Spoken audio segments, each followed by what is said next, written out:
जोहार दोस्तों, मैं उरांव सर आप लोगों को स्वागत करता हूं आज का झारखंड जीके क्लास में। आज का क्वेश्चन बहुत ही महत्वपूर्ण है जो आपके एग्जाम में 100% देखने को मिलेगा। तो समय को न गंवाते हुए चलिए पहला क्वेश्चन शुरू करते हैं। उससे पहले बता दें कि आज का जो क्लास है इसमें हम लोग झारखंड जीके के तहत झारखंड का मिक्सअप क्वेश्चन देखने वाले हैं, अर्थात बहुत सारे चैप्टरों को जो है मिलाकर एक ही साथ एक ही क्लास में करने वाले हैं। तो कुल मिलाकर आज का क्लास क्या है आपके लिए बेहद खास है। तो डोंट वेस्ट टाइम, आप लोग क्या कीजिए कि अपना नोटबुक निकाल के बैठ जाइए। देखिए पहला क्वेश्चन आपका कह रहा है कि क्षेत्रफल के अनुसार झारखंड का सबसे बड़ा जिला कौन सा है। पहला पश्चिमी सिंहभूम, दूसरा है गुमला, तीसरा है रांची, चौथा है गिरिडीह। तो इसका सही आंसर क्या हो जाएगा? सही आंसर ऑप्शन नंबर ए हो जाएगा। ये पश्चिमी सिंहभूम जिला जो है क्षेत्रफल की दृष्टि से झारखंड का सबसे बड़ा जिला है। और इसका क्षेत्रफल कितना है? तो 5351.41 वर्ग किलोमीटर है। क्या है? इसका क्षेत्रफल है, जो कि झारखंड का सबसे बड़ा जिला है क्षेत्रफल के दृष्टि से। इतना याद रखना है। अब ये जो पश्चिमी सिंहभूम जिला है, ये जिला कब बना है? तो ये जिला बना है 1990 ईस्वी में। और पश्चिमी सिंहभूम में जो है एक मोस्ट इम्पोर्टेंट प्लेस है, कौन सा? चिड़िया नाम करके, चिड़िया।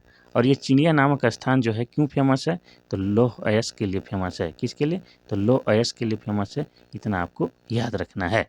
चलिए, अगर बाकी विकल्प की अगर हम लोग बात करते हैं तो गुमला की बात करेंगे। तो गुमला जो है इसका क्षेत्रफल कितना है? तो 5327 वर्ग किलोमीटर क्या है? गुमला का क्षेत्रफल है। और गुमला जिला बना है कब? तो ये 1983 में बना है। इतना याद रखिएगा। अगर रांची के क्षेत्रफल की बात करेंगे तो रांची का क्षेत्रफल कितना है? तो रांची का क्षेत्रफल 5231 वर्ग किलोमीटर है। और रांची हमारा जिला बना है कब? तो 1899 ईस्वी को। गिरिडीह की बात करेंगे तो गिरिडीह का क्षेत्रफल कितना है? तो गिरिडीह जिला का क्षेत्रफल है 4853.56 वर्ग किलोमीटर। ये क्या है? गिरिडीह जिला का क्षेत्रफल है। और गिरिडीह जिला बना है 4 दिसंबर 1972 में। इतना याद रखना है। चलिए, ये तो हो गया आपका बाकी ऑप्शन वाला। लेकिन अगर आपसे पूछ दिया जाए कि क्षेत्रफल के अनुसार झारखंड का सबसे छोटा जिला कौन सा है, तो उसका हो जाएगा आपका रामगढ़।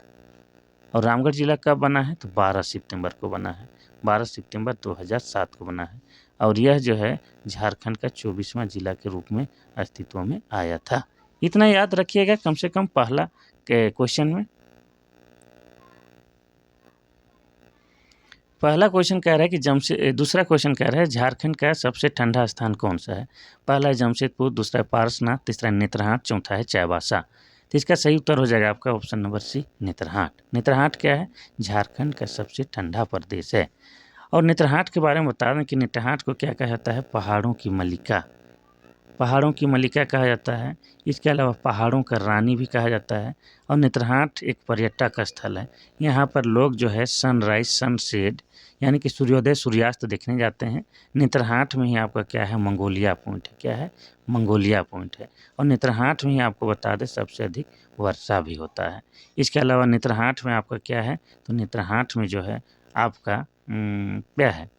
तो नेत्रहाट में सबसे अधिक वर्षा होता है। ठीक है, यह हम बता चुके हैं। एक चीज़ याद नहीं आ रहा है। अच्छा, नेत्रहाट में घाघरी जलप्रपात है। क्या है? घाघरी जलप्रपात है। किस नदी पर है? तो घाघरी नदी पर है। ये सब जो है नेत्रहाट में है। तो नेत्रहाट के बारे में इतना आपको याद रखना है। जब इतना महत्वपूर्ण स्थान है आपका नेत्रहाट, तो नेत्रहाट किस जिला के अंतर्गत आता है? तो ये आपका लातेहार जिला के अंतर्गत आता है। और लातेहार जिला कब बना है? तो ये बना है आपका 4 अप्रैल को बना है। 4 अप्रैल 2001 में बना है। इतना याद रखिएगा। चलिए, बाकी विकल्प का भी थोड़ा सा हम लोग चर्चा करते हैं। जैसे जमशेदपुर की बात करेंगे तो जमशेदपुर में पूरे झारखंड में सबसे अधिक गर्मी लगता है। और जमशेदपुर जो है आपका पूर्वी सिंहभूम जिला के अंतर्गत एक शहर है। और पूर्वी सिंहभूम जिला कब बना है? पूर्वी सिंहभूम जिला 1990 में बना है। इतना याद रखना है। चलिए, पारसनाथ की बात करेंगे तो पारसनाथ क्या है? झारखंड का सबसे ऊंचा जो है पर्वत श्रृंखला है। सबसे ऊंचा पर्वत श्रृंखला है जिसकी ऊंचाई कितना है? 1365 मीटर है। अब फीट में नापिएगा तो 4478 फीट आता है। ठीक है, इतना याद रखना है। और ये किस जिला के अंतर्गत आता है? तो पारसनाथ जो है आपका गिरिडीह जिला के अंतर्गत आता है। और गिरिडीह जिला कब बना है? तो 4 दिसंबर 1972 में बना है। इतना याद रखना है। चलिए, आगे बढ़ते हैं। तो इसका तो हो जाएगा आपका option number C, Netarhat Jharkhand का सबसे ठंडा प्रदेश है, कुल वाला प्रदेश है। क्वेश्चन नंबर 3 कहता है कि लाल गलियारा वह जिला है जो काफ़ी अनुभव करते हैं वहाँ के लोग। पहला है नक्सली, माओवादी, उग्रवाद, दूसरा है उपजाऊ मिट्टी, तीसरा है कुपोषण, चौथा है गरीबी। तो किस जिला को हम लोग लाल गलियारा या रेड कॉरिडोर कहेंगे? तो बता दें कि जिस जिला में जो है नक्सलियों, माओवादियों और उग्रवादियों का जो है प्रभाव अधिक है, उस जिला को हम लोग लाल गलियारा या रेड कॉरिडोर के नाम से जानते हैं। ठीक है, अति नक्सलवाद क्षेत्र को कहते हैं। और आपको बता दें कि वर्तमान में झारखंड में 24 जिला है, उनमें से 18 जिला जो है आपका रेड कॉरिडोर अर्थात लाल गलियारा के अंतर्गत आता है। कोई दिक्कत नहीं, अति नक्सलवाद क्षेत्र आप कह सकते हैं। क्वेश्चन नंबर 4 कहता है कि धनबाद किस रेलवे क्षेत्र के अंतर्गत आता है? पहला है पूर्व मध्य रेलवे, दूसरा है दक्षिणी पूर्वी रेलवे, तीसरा है पूर्व तट रेलवे, चौथा है पूर्वी रेलवे। इसका सही आंसर हो जाएगा आपका ऑप्शन नंबर ए, पूर्व मध्य रेलवे के अंतर्गत आता है। वैसे बता दें कि झारखंड में जो है, झारखंड को जो है 3 रेलवे जोनों में बांटा गया। कितने? 3 जोन में बांटा गया है। कौन कौन सा? तो एक हो जाएगा दक्षिण पूर्व रेलवे। क्या हो जाएगा? दक्षिण पूर्वी रेलवे, ये वाला एक हो जाएगा, एक हो जाएगा। और इसका मुख्यालय क्या है? तो इसका मुख्यालय कोलकाता है।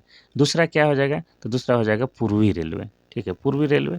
और इसका मुख्यालय क्या हो जाएगा? तो इसका मुख्यालय भी कोलकाता ही हो जाएगा। और तीसरा क्या हो जाएगा? तो तीसरा आपको बता दें, तीसरा हो जाएगा मध्य पूर्वी रेलवे, यानी कि ये वाला शुरू वाला मध्य पूर्वी रेलवे या पूर्व मध्य रेलवे। और इसका मुख्यालय हाजीपुर है। इतना याद रखना है। तो झारखंड को जो है 3 रेलवे क्षेत्र के अंतर्गत बांटा गया है।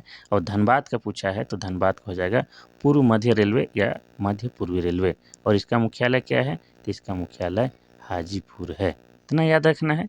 1, 2, 3, यानी कि 3 रेलवे जोन है। चलिए आगे बढ़ते हैं हम लोग। अच्छा, और एक चीज़ हल्का सा बताते हैं कि पूर्व मध्य रेलवे के अंतर्गत धनबाद आता है, ये बात तो है। लेकिन इसके अंतर्गत और कौन कौन सा आ सकता है? तो आपको बता दें कि पूर्व मध्य रेलवे के अंतर्गत आपका आ जाएगा बरकाकाना, गढ़वा, ये सब भी आ जाएगा। ठीक है, चलिए क्वेश्चन नंबर 5 कहता है कि तंतलोय या ततलोय कह सकते हैं स्वर को हटा के, ततलोय गर्म जल कुंड कहाँ स्थित है? पहला है रांची, दूसरा है हजारीबाग, तीसरा है देवघर, चौथा है दुमका। इसका सही आंसर हो जाएगा आपका ऑप्शन नंबर डी, दुमका में ततलोय गर्म जल कुंड स्थित है। दुमका की बात करेंगे तो दुमका जिला बना है आपका 1855 में। और दुमका में ही आपका क्या लगता है? तो दुमका में ही आपका हिजला मेला लगता है। किस नदी के किनारे? तो मोर नदी के किनारे। और मोर नदी का ही दूसरा नाम क्या है? मयूराक्षी नदी। और मयूराक्षी नदी के उद्गम स्थल कहाँ है? त्रिकुट की पहाड़ी। और त्रिकुट की पहाड़ी कहाँ है? तो देवघर में है। और देवघर जिला कब बना है? तो 1983 में। ये क्लियर हो गया। इसके बाद हम लोग जानेंगे कि दुमका में ही आपका क्या है? तो दुमका में ही आपका मसानजोड़ डैम है। क्या है? मसानजोड़ डैम। और मसानजोड़ डैम को ही हम लोग कनाडा बांध कहते हैं। अब कनाडा बांध इसलिए बोलते हैं क्योंकि ये कनाडा देश के सहायता से बनाया गया है। और ये भी आपका मोर नदी अर्थात मयूराक्षी नदी पर है।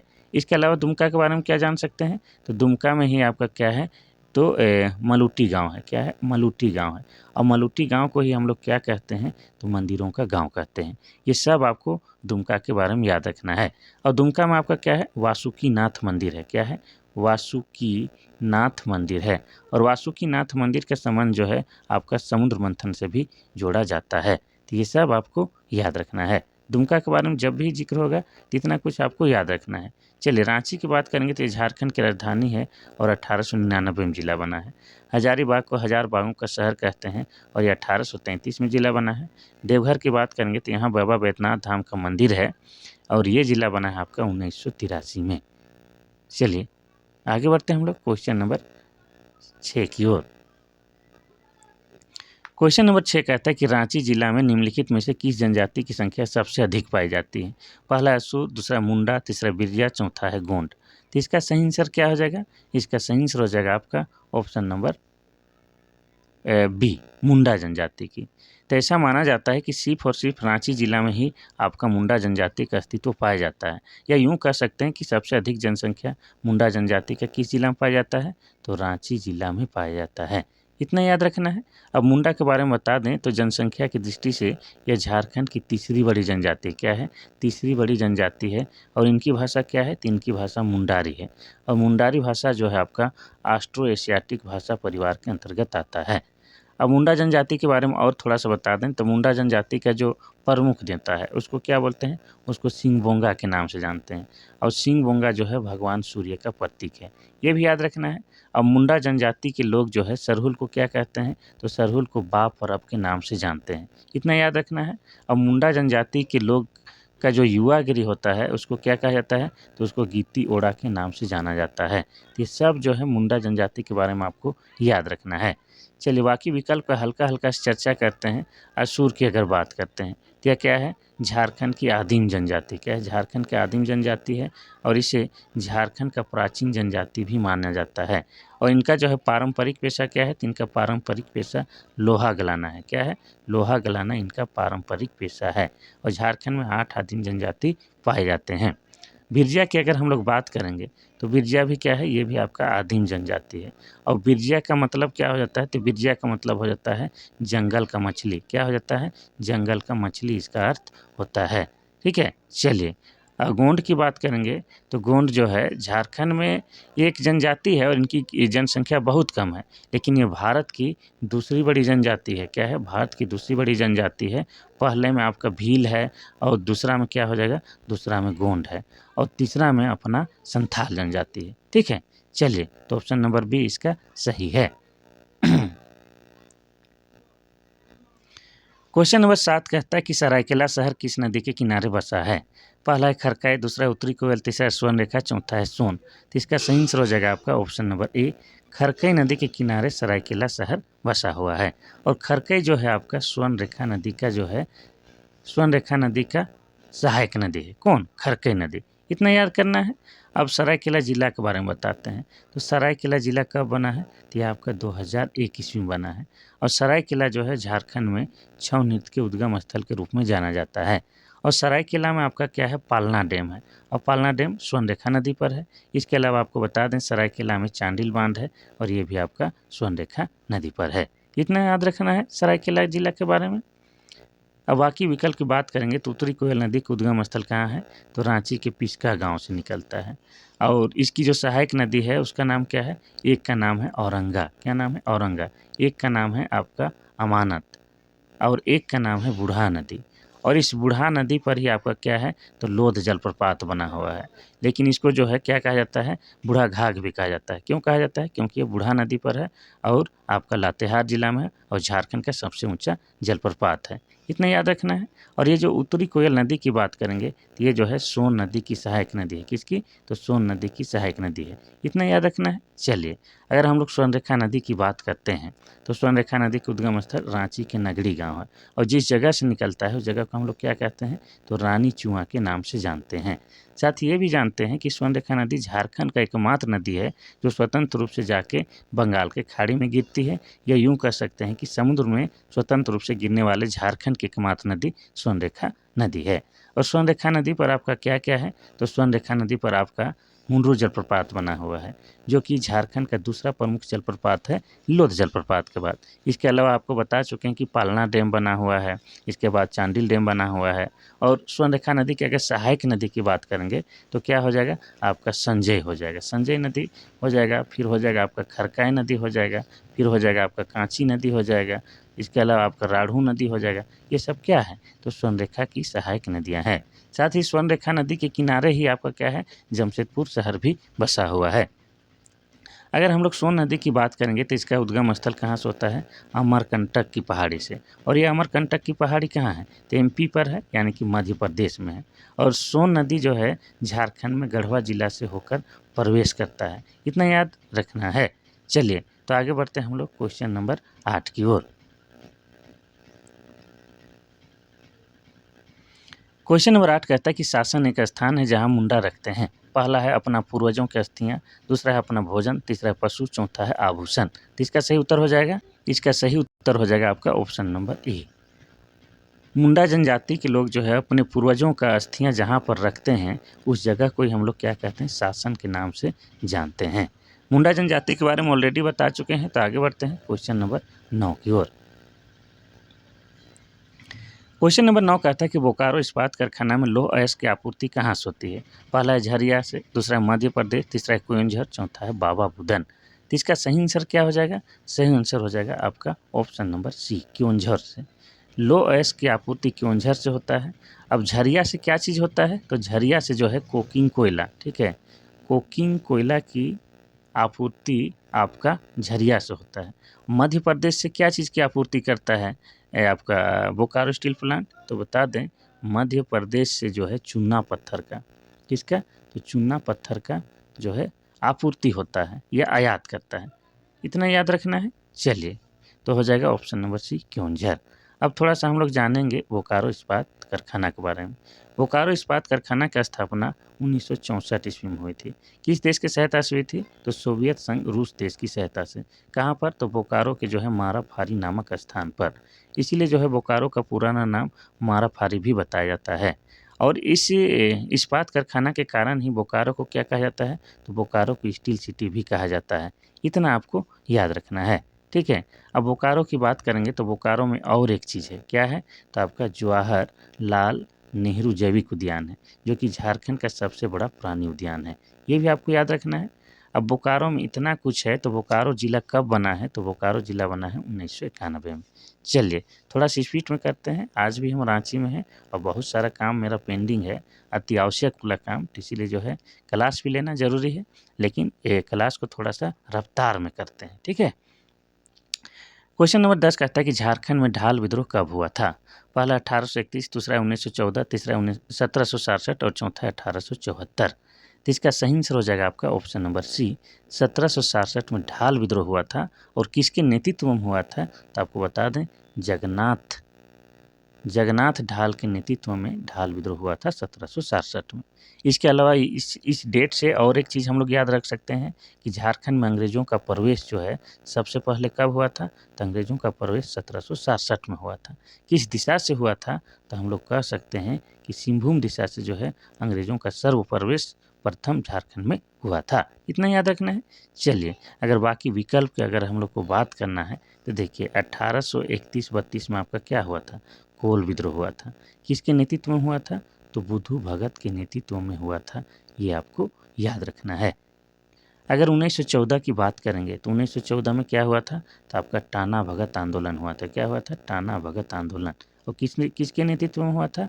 तो जतरा भगत के नेतृत्व में। किसके नेतृत्व में? तो जतरा भगत के नेतृत्व में हुआ था। अगर ऑप्शन नंबर 4 की बात करते हैं तो 1874 में जो है आपका क्या हुआ था? तो खरवार आंदोलन हुआ था। खिरवार आंदोलन। और खिरवार आंदोलन जो है आपका भागीरथ मांझी के नेतृत्व में हुआ था। किसके? भागीरथ मांझी के नेतृत्व में हुआ था। इतना याद रखना है। चलिए, आगे बढ़ते हैं हम लोग क्वेश्चन नंबर 11 की ओर। क्वेश्चन नंबर 11 कहता है कि झारखंड में राष्ट्रपति शासन कितनी बार लगाया जा चुका है? पहला है 2, दूसरा है 3, तीसरा है 4, चौथा है 5। तो इसका सही आंसर हो जाएगा आपका ऑप्शन नंबर बी, यानी कि 3 बार। झारखंड जब से बना है, अर्थात 15 नवंबर 2000 ईस्वी से लेकर अभी तक झारखंड में जो है 3 बार राष्ट्रपति शासन लागू हो चुका है। और किसी भी राज्य में जो है राष्ट्रपति शासन जो है अनुच्छेद, आपको बता दें, अनुच्छेद 356 के तहत लगाया जाता है। और झारखंड में 3 बार राष्ट्रपति शासन लागू हो चुका है। तो कब कब हुआ है उसको बताते हैं। पहली बार लागू हुआ था आपका 19 जनवरी, ठीक है, 19 जनवरी 2009 को लागू हुआ था। और ये कब तक था? तो ये था आपका 29 दिसंबर तक, ठीक है, 29 दिसंबर 2009 तक ये लागू था। ये आपका पहली बार। अब दूसरी बार कब लागू हुआ था? तो दूसरी बार आपको बता दें, दूसरी बार था आपका 2 जून, ठीक है, 2 जून को लागू हुआ था, 2 जून 2010 को। ये कब तक था? ये था आपका 11 सितंबर तक, 11 सितंबर 2010 तक ये लागू था। ये दूसरी बार का है। और तीसरी बार कब लागू हुआ था? तो तीसरी बार आपका लागू हुआ था 18 जनवरी को, 18 जनवरी को लागू हुआ था 2013 में। और ये था आपका 12 जुलाई तक, 12 जुलाई 2013 तक लागू था। इतना याद रखना है। तो झारखंड में अब तक जो है 3 बार राष्ट्रपति शासन लागू हो चुका है। क्वेश्चन नंबर 12 कहता है कि इस्लाम खान ने राजमहल से अपनी राजधानी को कहाँ स्थानांतरित कर दिया था? पहला है पलामू, दूसरा पटना, तीसरा मध्य प्रदेश, चौथा है ढाका। तो इसका सही आंसर हो जाएगा आपका ऑप्शन नंबर डी, ढाका। तो सबसे पहली बार इसको थोड़ा सा हम लोग और विस्तार से समझते हैं। तो देखिए 1592 ईस्वी में अकबर के सेनापति, किसका? तो अकबर के सेनापति और मंत्री जिसका नाम क्या था, उसका नाम था मान सिंह। तो मान सिंह के द्वारा जो है राजमहल को बंगाल की राजधानी बनाया जाता है। किसको? तो राजमहल को बंगाल की राजधानी 1592 में अकबर के सेनापति मान सिंह के द्वारा बनाया जाता है। लेकिन इसी को जो है इस्लाम खान ने जो है बदल दिया और कहाँ कर दिया, तो ढाका कर दिया। बस इतना आपको याद रखना है। अब यहाँ पर जो है थोड़ा सा राजमहल का जिक्र आया है तो आपको बता दें कि राजमहल को क्या कहा जाता है, इसे बंगाल की राजधानी भी कहा जाता है। क्या? बंगाल की राजधानी कहा जाता है, इतना याद रखना है। और राजमहल जो है आपका साहेबगंज जिला के अंतर्गत आता है। और साहेबगंज जिला कब बना है, तो 1983 में बना है। और साहेबगंज झारखंड का एकमात्र जिला है जहाँ पर गंगा नदी बहती है। इसके अलावा राजमहल की पहाड़ी में जो है आपका क्या है, शौरिया पहाड़ियाँ पाई जाती है, शौरिया पहाड़ियाँ। और शौरिया पहाड़ियाँ जो है झारखंड की एक आदिम जनजाति है। और इनकी भाषा क्या है, तो इनकी भाषा माल्टो है। और माल्टो भाषा जो है आपका द्रविड़ भाषा परिवार के अंतर्गत आता है। और राजमहल के क्षेत्र को हम लोग क्या कहते हैं, तो हम लोग जो है कांकजोल के क्षेत्र के नाम से भी जानते हैं। और राजमहल में जो है आपका कैसी मिट्टी, तो काली मिट्टी पाई जाती है। और काली मिट्टी जो है आपका कपास के खेती के लिए बेहतरीन है, इतना याद रखना है। तो इसका तो हो जाएगा ऑप्शन नंबर डी, ढाका कर दिया था। क्वेश्चन नंबर 13 कहता है कि 1857 के विद्रोह के दौरान रामगढ़ बटालियन के मुख्यालय कहाँ था? पहला रामगढ़, दूसरा रांची, तीसरा हजारीबाग, चौथा है जमशेदपुर। तो इसका सही आंसर हो जाएगा आपका ऑप्शन नंबर बी, रांची था। रामगढ़ बटालियन का मुख्यालय उस समय रांची था। अब 1857 की क्रांति के जब भी बात आता है तो ये जरूर पूछा जाता है कि झारखंड में 1857 की क्रांति सबसे पहले कब और कहाँ हुई थी? तो सबसे पहले झारखंड में हुआ था 12 जून, 12 जून 1857 को। कहाँ हुआ था? तो रोहनी गांव में हुआ था। और ये रोहनी गांव कहाँ है? तो रोहनी गांव आपका देवघर जिला में है। और देवघर जिला कब बना है? तो 1983 में, इतना याद रखना है। ठीक है, यहाँ हो गया आपका रांची में। अब रांची की बात करेंगे तो रांची क्या है, झारखंड की जो है राजधानी है। क्या है? झारखंड की राजधानी है। और यह जिला बना है 1899 ईस्वी में। और रांची को हम लोग क्या कहते हैं, तो झरनों का शहर कहते हैं। क्या कहते हैं? झरनों का शहर। साथ ही झारखंड का शिमला भी कहते हैं। और रांची को जो है शहीदों का नगर भी कहा जाता है। क्या कहा जाता है? शहीदों का नगर कहा जाता है, इतना आपको याद रखना है। चलिए तो आगे बढ़ते हैं हम लोग क्वेश्चन नंबर 14 की ओर। क्वेश्चन नंबर 14 कहता है कि निम्नलिखित में से किस जनजाति में गोत्र प्रथा नहीं पाई जाती है? पहला उरांव, दूसरा मुंडा, तीसरा संथाल, चौथा शौरिया पहाड़िया। तो इसका सही आंसर हो जाएगा आपका ऑप्शन नंबर डी, शौरिया पहाड़िया में जो है गोत्र प्रथा नहीं पाई जाती है। तो सबसे पहले आपको समझा दें कि जनजातियों में जो है गोत्र प्रथा पाई जाती है। गोत्र, गोत्र जिसको आप लोग टाइटल भी कहते हैं। ठीक है, तो इसमें होता क्या है कि झारखंड में कोई भी जनजाति जो है अपने सेम गोत्र में शादी नहीं करते हैं। मान लिया जाए अगर मेरा गोत्र कच्छप है तो हम कच्छप से शादी नहीं कर सकते हैं, क्योंकि ये लोग जो है आपस में भाई बहन समझे जाते हैं। लेकिन हाँ, जाति के बाहर शादी नहीं करना है, सेम जाति में शादी करना है लेकिन सेम गोत्र में शादी नहीं करना है। और अधिकतर जनजाति में गोत्र प्रथा पाई जाती है, लेकिन यहाँ पर जो है शौरिया पहाड़िया में जो है गोत्र प्रथा नहीं पाई जाती है। और आप जानते हैं कि 2011 की जनगणना के अनुसार झारखंड में 32 जनजाति पाई जाता है। और उन्हीं में से हम 8 को आदिम जनजाति मानते हैं। और उस 8 आदिम जनजाति में से एक आपका शौरिया पहाड़िया है, इतना याद रखना है। तो हो जाएगा ऑप्शन नंबर डी, शौरिया पहाड़ी। अब शौरिया पहाड़िया जो है ये राजमहल के जो पहाड़ी है इसमें सबसे अधिक निवास है इनका। किसका? शौरिया पहाड़िया का।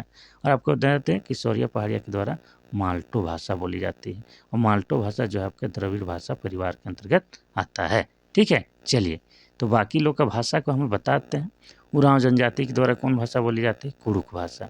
और कुड़ुक भाषा जो है आपका द्रविड़ भाषा परिवार के अंतर्गत आता है। द्रविड़ भाषा परिवार के अंतर्गत आता है। और कुड़ुक भाषा को लिखने के लिए आपको बता दें तो तोलोंग सिकी लिपि का प्रयोग किया जाता है। और तोलोंग सिकी लिपि का आविष्कार किसने किया है? तो तोलोंग सिकी लिपि का आविष्कार किया गया है आपका नारायण उरांव के द्वारा। किसके द्वारा? नारायण उरांव के द्वारा किया गया है, ये याद रखना है।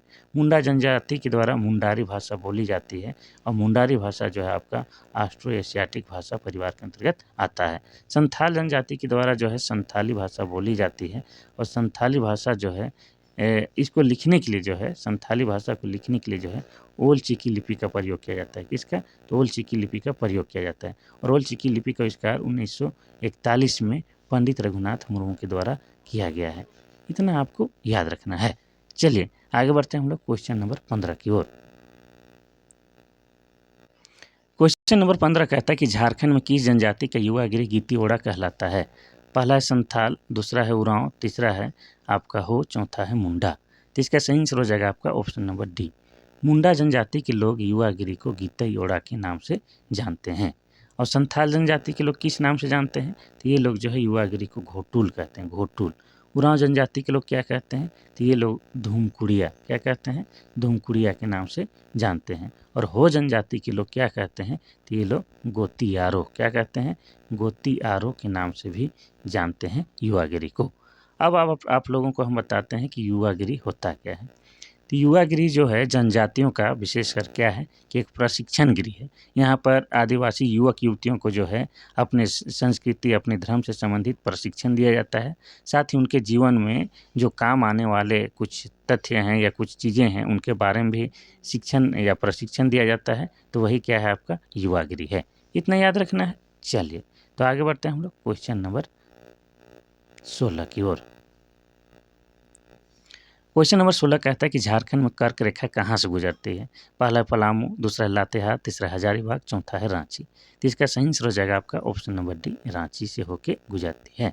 वैसे झारखंड के जो है 6 जिलों से होकर कर्क रेखा गुजरती है। अब ये 6 जिला कौन कौन है तो लिख देते हैं आपका। एक हो जाएगा आपका रांची, दूसरा क्या हो जाएगा तो दूसरा हो जाएगा आपका गुमला, तीसरा क्या हो जाएगा तो तीसरा हो जाएगा आपका रामगढ़, और चौथा क्या हो जाएगा, सब लिख देते हैं। तो चौथा हो जाएगा आपका लातेहार, पांचवा क्या हो जाएगा तो लोहरदगा, और छठा हो जाएगा आपका बोकारो। तो इन 6 जिलों से होकर जो है झारखंड में कर्क रेखा गुजरता है। इतना आपको याद रखना है। चलिए आगे बढ़ते हैं हम लोग क्वेश्चन नंबर 17 की ओर।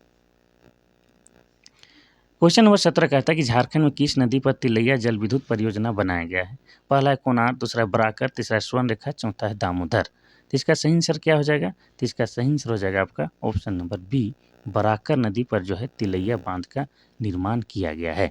इतना याद रखना है, किस नदी पर? बराकर नदी पर। और कब बनाया गया है? तो ये आपका 1953 ईस्वी में बनाया गया है। और ये किस जिला में है? तो आपका कोडरमा जिला में। कहाँ है? कोडरमा जिला में है। और इसकी क्षमता क्या है? तो इसकी क्षमता जो है 60,000, कितना? 60,000 किलोवाट बिजली उत्पादन करने की क्षमता है। इतना याद रखना है। अब हम लोग और चीज़ को एक बार थोड़ा सा देखते हैं। तो बराकर नदी जो है आपका क्या है? दामोदर नदी की सहायक नदी है। इतना आपको याद रखना है। और साथ ही हम बोले कि कोडरमा में है।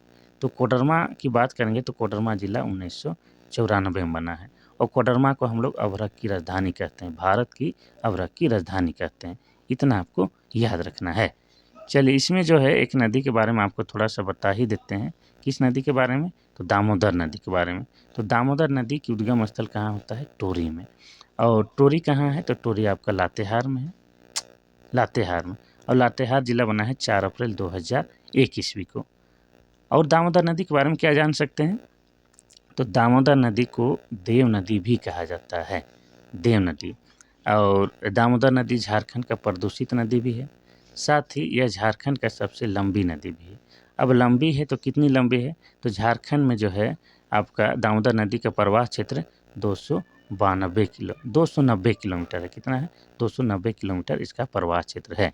इसके अलावा दामोदर नदी को क्या कहा जाता है? तो दामोदर नदी को बंगाल का शोक कहा जाता है। बंगाल का शोक क्यों कहा जाता है? क्योंकि इसमें जो है अत्यधिक बाढ़ आता है, जिससे काफ़ी जान माल की क्षति होती है। इसी कारण इसे बंगाल का शोक कहा जाता है। अब लास्ट जो है इससे संबंधित हम लोग तथ्य क्या जान सकते हैं? तो दामोदर नदी की कुल लंबाई कितनी है? तो इसकी कुल लंबाई 592 किलोमीटर है। ये याद रखिएगा, काम चल जाएगा। चलिए तो आगे बढ़ते हैं हम लोग क्वेश्चन नंबर 18 की ओर। क्वेश्चन नंबर 18 कहता है कि अल्बर्ट एक्का को किस पुरस्कार से सम्मानित किया गया था?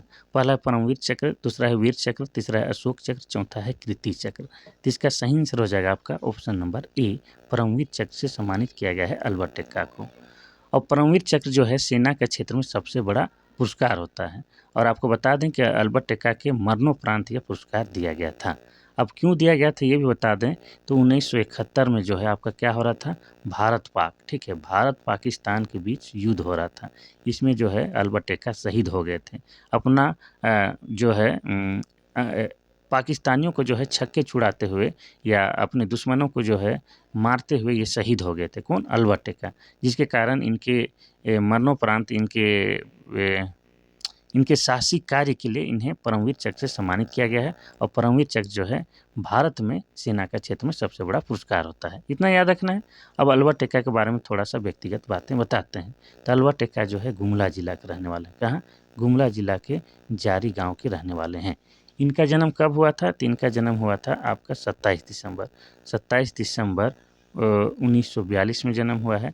और जैसे मैंने बताया कि ये शहीद हुए थे 1971 वाला भारत पाक युद्ध में। तारीख क्या थी? तो 3 दिसंबर थी। इतना आपको कम से कम याद रखना होगा। चलिए, और भी डिटेल में बता सकते हैं, लेकिन जैसे मैंने आपको बताया कि बहुत सारे काम पेंडिंग है, अभी हमें करना है, तो थोड़ा सा शॉर्ट में बताते हैं। क्वेश्चन नंबर 19 कहता है कि किस खनिज का उत्पादन करने में झारखंड भारत का एकमात्र राज्य है? पहला यूरेनियम कोकिंग कोयला, दूसरा है लो अयस्क एल्युमिनियम, तीसरा है बॉक्साइट संगमरमर, चौथा है अभ्रक कोयला। तो इसका सही आंसर हो जाएगा आपका ऑप्शन नंबर ए। यूरेनियम और कोकिंग कोयला का उत्पादन सिर्फ और सिर्फ पूरे भारत में सिर्फ हमारा झारखंड राज्य में होता है, इतना याद रखना है।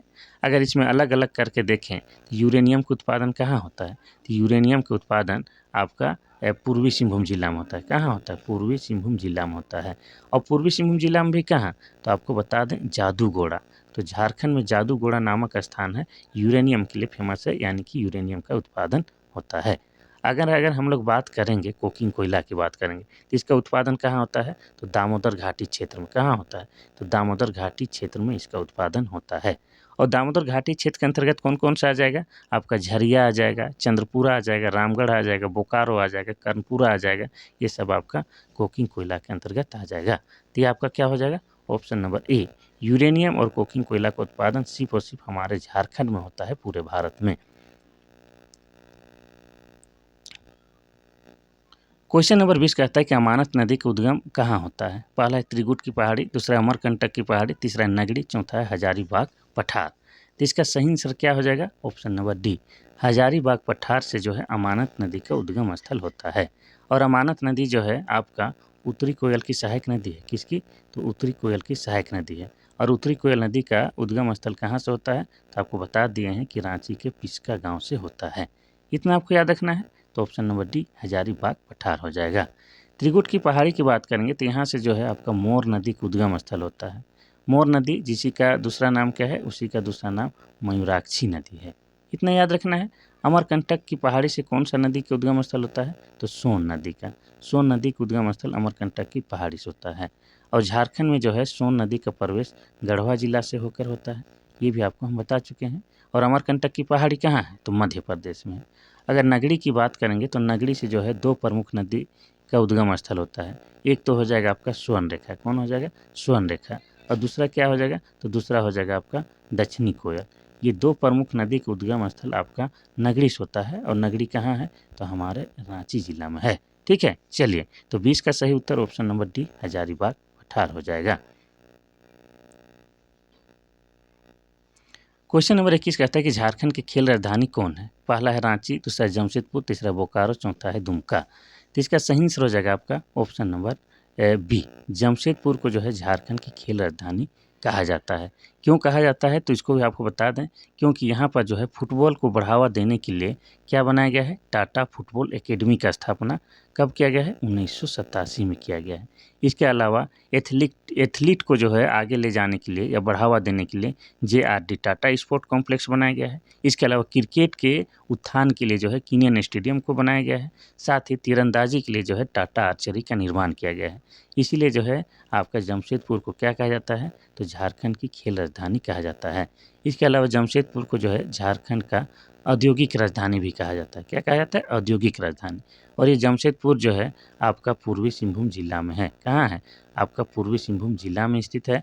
और आपको बता दें कि स्वर्ण रेखा कहाँ? तो स्वर्ण रेखा प्लस खरकई नदी के संगम में स्थित है। कहाँ? खरकई नदी के संगम में स्थित है। अब इसको औद्योगिक राजधानी क्यों कहा जाता है, तो आपको ये भी बताते हैं कि जमशेदपुर में जो है 1907 में, कब 1907 में टिस्को कंपनी की स्थापना किया गया है। किसके द्वारा, तो जमशेदजी नसरुआजी टाटा के द्वारा। और किस जगह पर किया गया है, तो जमशेदपुर का साक्षी नामक स्थान पर। लेकिन टिस्को कंपनी लगने के बाद जो है इस जगह को जमशेदपुर शहर या टाटा नगर कहा जाने लगा, क्योंकि इसके संस्थापक का ही नाम क्या है, जमशेदजी नसरुआजी टाटा है। इतना याद रखिएगा। चलिए तो आगे बढ़ते हैं हम लोग क्वेश्चन नंबर 22 की ओर।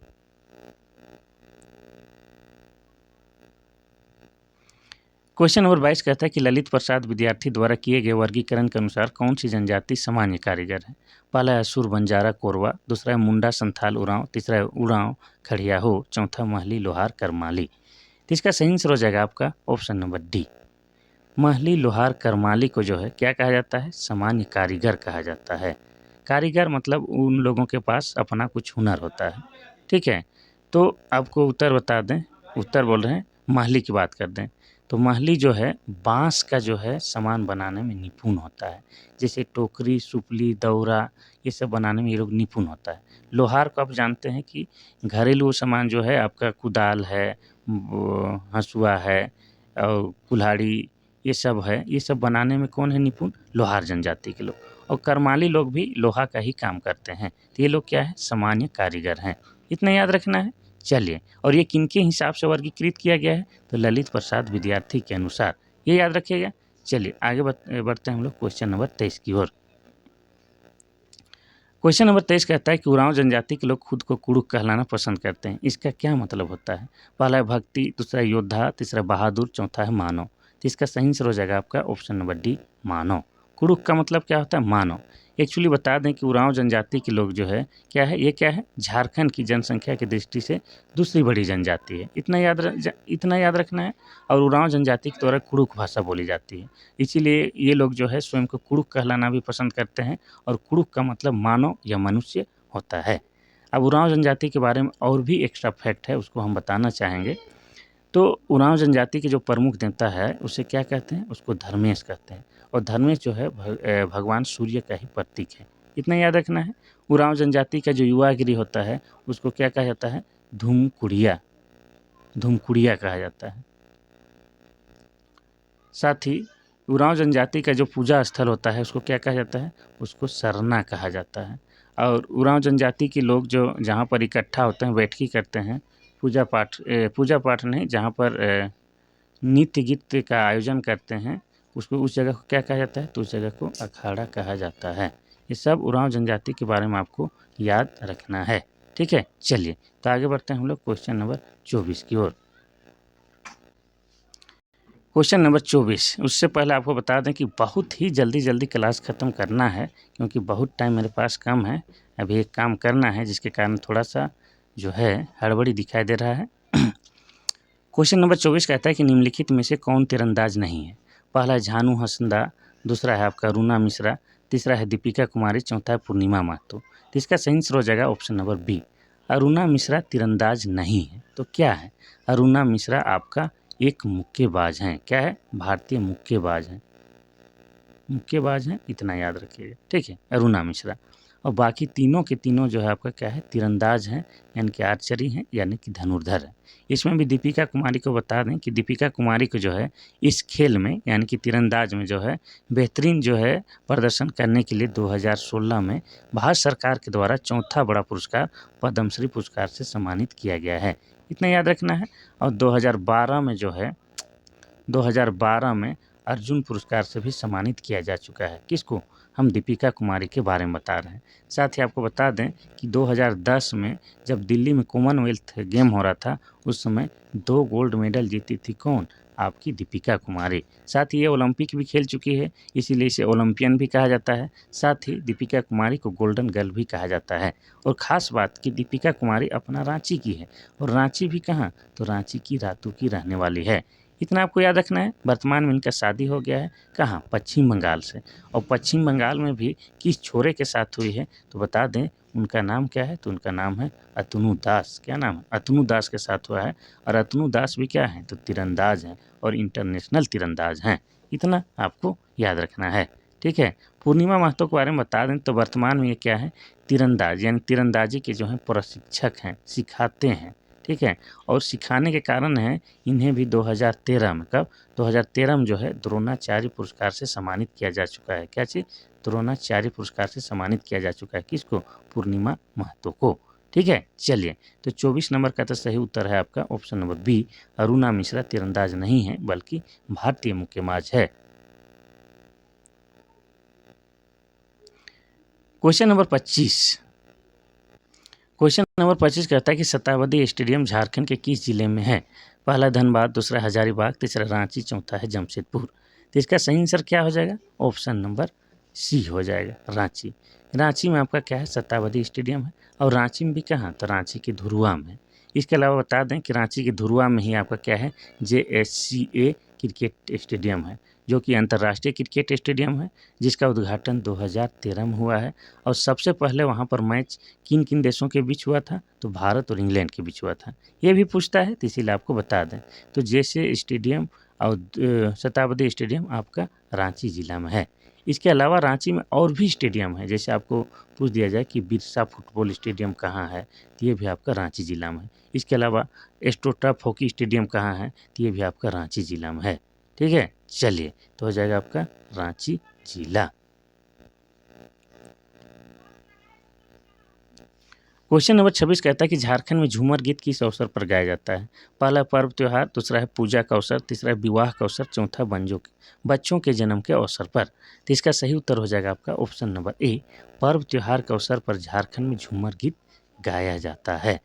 और यह क्या है, यह एक स्त्री प्रधान नृत्य है। क्या है, तो स्त्री प्रधान या महिला प्रधान नृत्य है, जिसमें घेरा बनाकर जो है एक समूह नृत्य करता है। इतना याद रखना है, तो हो जाएगा आपका झूमर नृत्य पर्व त्योहार के अवसर में गाया जाता है। विवाह के अवसर पर तो कौन सा लोक नृत्य गाया जाता है या किया जाता है, तो डोमकच। कौन सा, डोमकच। बच्चों के जन्म पर कौन सा, तो बच्चों के जन्म पर झंझाइन। इतना आपको याद रखना है।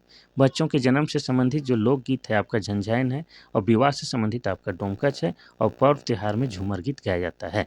ये भी आपको याद रखना है। चलिए आगे बढ़ते हैं हम लोग क्वेश्चन नंबर 27 की ओर। क्वेश्चन नंबर 27 कहता है कि झारखंड में धुबिया क्या है। पहला है विवाह, दूसरा है चित्रकला, तीसरा है गीत, चौथा है नृत्य। तो इसका सही आंसर हो जाएगा आपका ऑप्शन नंबर डी, नृत्य। धुबिया जो है झारखंड में एक लोक नृत्य है या लोक कला है। यह ज़्यादातर शादी समारोह, बारात और मांगलिक कार्यक्रमों में किया जाता है। यह एक पुरुष प्रधान नृत्य है। इस नृत्य में भाग लेने वाले कलाकार विशेष वेशभूषा धारण करते हैं।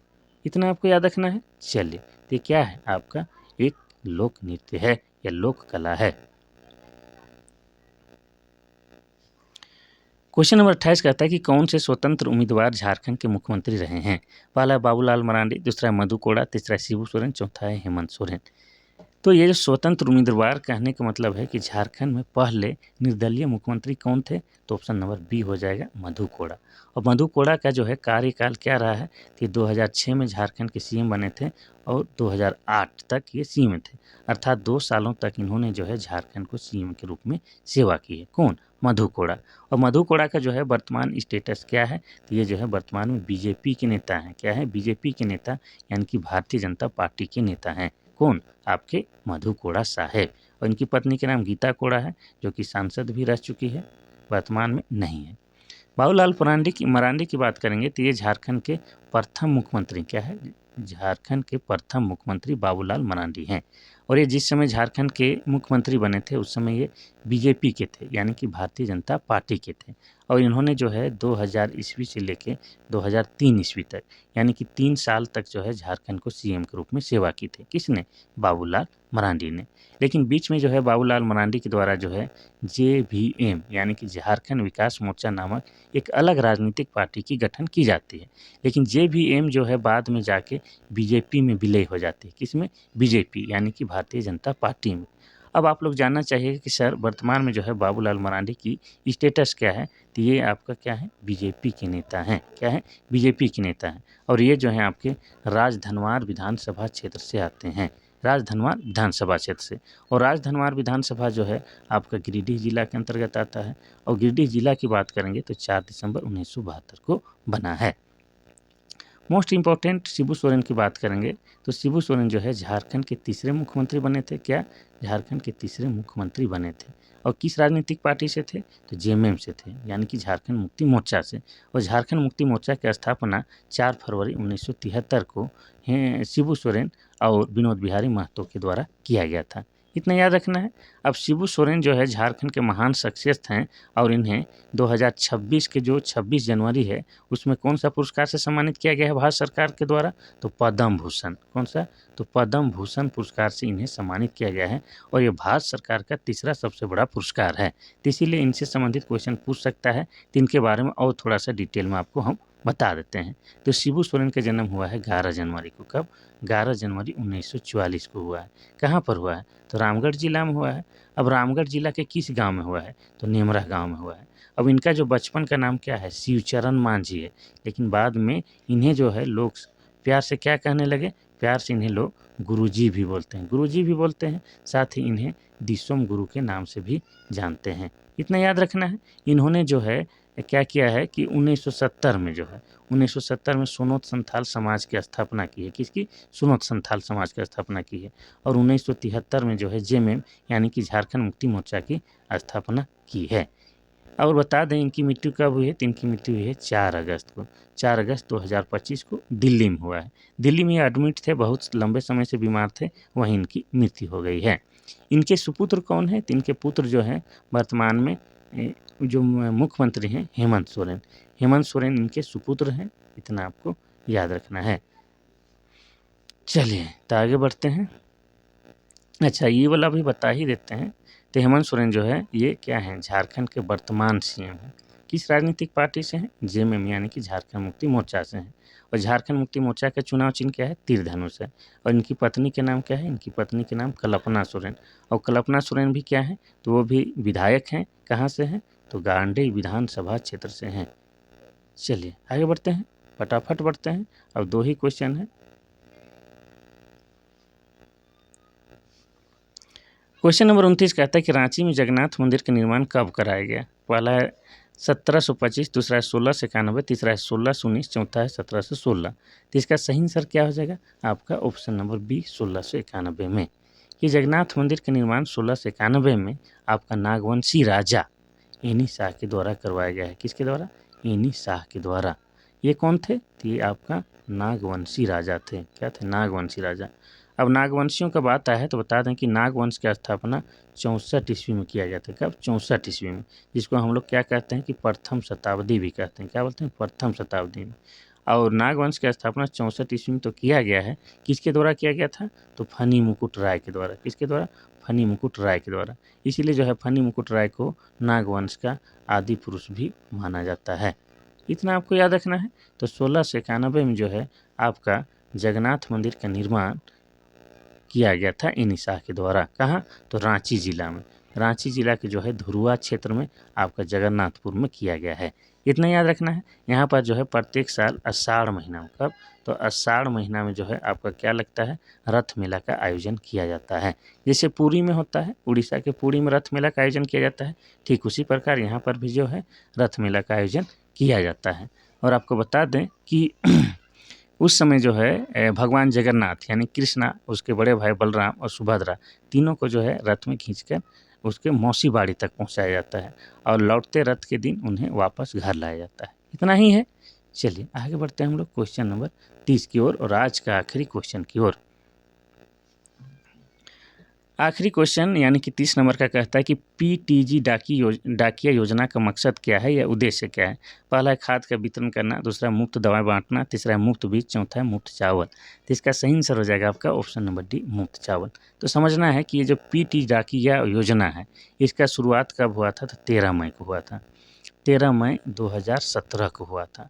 और किन के लिए शुरू किया गया था? तो आदिम जनजातियों के लिए। और आप सभी जानते हैं कि झारखंड में 8 आदिम जनजाति हैं, उन्हीं के लिए यह योजना शुरू किया गया था। तो इस योजना के तहत जो है प्रत्येक महीना जो है 35 केजी, कितना? 35 केजी चावल जो है सीधे जो आदिम जनजाति का परिवार है उनके घर पर पहुंचा देना है राशन। उन लोगों को जो है राशन लेने के लिए जो है डीलर के पास आने की आवश्यकता नहीं है, बल्कि डाकिया के माध्यम से जो है उनके घर में पहुंचाया जाएगा इस योजना के तहत। यही इस योजना का उद्देश्य था। इतना आपको याद रखना है। अब इसमें जो है हम लोग बोले कि 13 मई 2017 को शुरू हुआ था, तो उस समय किनका कार्यकाल था झारखंड में? तो रघुवर दास का था। किसका? तो रघुवर दास का था। ठीक है, कौन थे? रघुवर दास ही ना? हाँ ठीक है, रघुवर दास का था कार्यकाल। अच्छा, और एक चीज़ बताना चाहेंगे कि ये कहाँ से शुरू किया गया था? तो आपको बता दें, गढ़वा जिला से। और गढ़वा जिला का भी किस जगह से? तो भवनाथपुर से। भवनाथपुर से इस योजना की शुरुआत की गई थी। इतना याद रखना है। चलिए, गढ़वा जिला के बारे में 2 शब्द बोलते हैं, फिर आगे बढ़ते हैं, यानी कि क्लास को समाप्त करते हैं। तो गढ़वा जिला जो है झारखंड का सबसे पश्चिमी जिला है और जिला बना है 1991 में, और वह 3 राज्यों के साथ सीमा साझा करता है।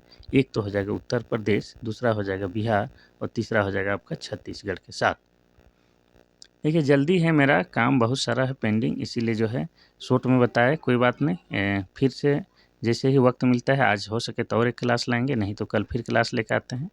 तब तक आप लोग जी जान से पढ़ते रहिए। वीडियो ख़त्म हो गया तो किताब से पढ़िए, किताब ख़त्म हो गया या किताब में मन नहीं लग रहा है तो फिर से मेरा बहुत सारा वीडियो है, 500 से प्लस वीडियो है, तो उसी को आप लोग पढ़िए। तो आज के लिए बस इतना सा ही, कल फिर मिलते हैं, तब तक के लिए थैंक यू, धन्यवाद।